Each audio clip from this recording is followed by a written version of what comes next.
अस्सलाम वालेकुम viewers, welcome to the students platform. इस वीडियो में हम इंशाल्लाह ताला सक्सेस अप्रोक्सीमेशन को डिटेल से डिस्कस करेंगे।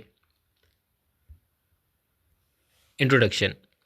गेटिंग क्लोजर टू ट्रूथ या किसी भी फिनोमेना को रिसर्च के ज़रिए समझना, ट्रूथ को फाइंड करने की कोशिश करना, इसमें कोशिश की जाती है, लेकिन ये ज़रूरी नहीं कि एग्जैक्टली इसे फाइंड किया जाए। कुछ जो हैं वो क्राइटेरियाज हैं इसको हम डिटेल से वन बाय वन देखते हैं। पहला है richness and depth of data.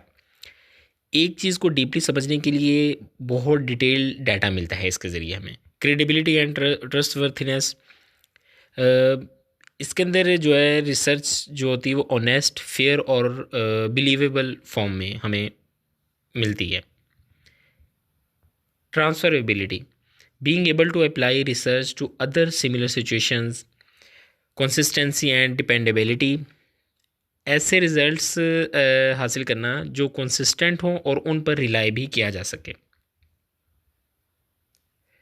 Relevance to stake holders, इस चीज़ का ख्याल रखना कि रिसर्च अहम है और पार्टिसिपेंट्स, रिसर्चर्स और दूसरे लोगों के लिए ये बेनिफिशियल हो, यानी कि अपना मकसद भी पूरा करे और बेनिफिशियल भी हो। नेक्स्ट है रिफ्लेक्सिविटी।